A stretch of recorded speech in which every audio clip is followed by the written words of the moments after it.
Hi everybody, I'm Bill Whittle and this is the Firewall.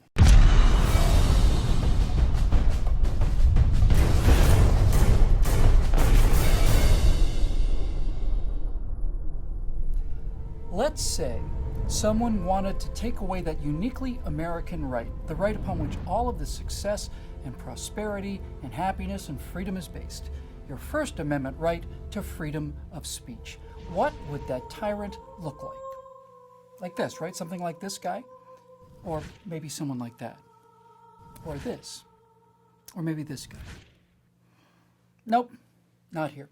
That's not how tyranny looks here in America.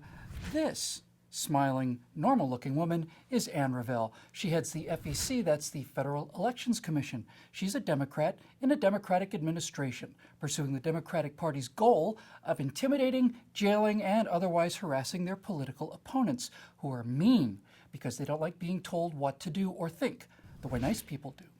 So, she's been ordered to weaponize the government against unregulated speech on the internet. We don't call it free speech anymore because that term is archaic and also probably racist. Now, it's not like she doesn't want to. As a typical progressive Democrat, Anne Ravel has two overriding psychological needs. First, regulate everything. How on earth can people like Anne Ravel, and for that matter, the President of the United States, ever be able to feel secure when the American people are just running around starting businesses willy-nilly or irresponsibly making internet videos that don't conform to the official truth or reading news stories on places like Fox or the Drudge Report? Now, the idea of something being unregulated, like, say, the internet, is anathema to these control freaks, so the chance to regulate something, anything, is good to go right out of the gate. But even better, Anne Ravel not only wants to regulate the internet, she wants to target those regulations against conservatives on the internet. You see, apparently, a couple of ads were run for free on YouTube. Those ads said mean things about President Obama, and that's wrong. So now, this smiling, ordinary-looking soccer mom-type fascist tyrant is threatening to regulate content on websites like the Drudge Report, weaponizing the government and using its coercive power to stifle criticisms of Democrats. Drudge, you may remember, cut his teeth by exposing the fact that Monica Lewinsky, unlike all of the other liars and bimbos before her, had actual physical evidence of President Clinton's philandering, predatory infidelities against unknown, powerless young women. But the Drudge Report said mean things against the Democratic president, and that's wrong. Now, according to the lights of people like Anne Ravel, this is what can happen without regulations and the threat of punishment, and sites like the Drudge Report have no First Amendment protections for a free press because saying mean things about Democratic presidents is not news, it's unregulated opinion. Saying mean things about Republican presidents, now that's news. Now, Anne Ravel says that she will also be looking into videos like the one you're watching right now, thought criminal.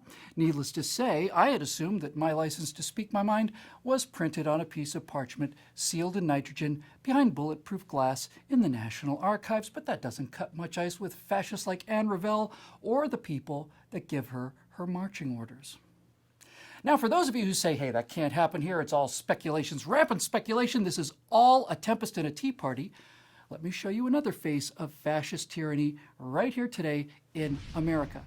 This is Lois Lerner. She's the director, or was the director, of Exempt Organizations Unit of the U.S. Internal Revenue Service. On May 23, 2013, she was placed on administrative leave following allegations that she'd used the IRS, in other words, she'd weaponized the government, to target Tea Party groups for genuinely excessive, illegal, immoral, and utterly shameless scrutiny, which in one case I happen to have first-hand knowledge of. She was cited for contempt of Congress in 2014 because apparently all of those emails regarding these selective examinations and enforcements disappeared when her hard drive crashed. And the legally required backup to her hard drive also crashed. And something like 1,000 other IRS computers' hard drives also failed, plus their backups failed too.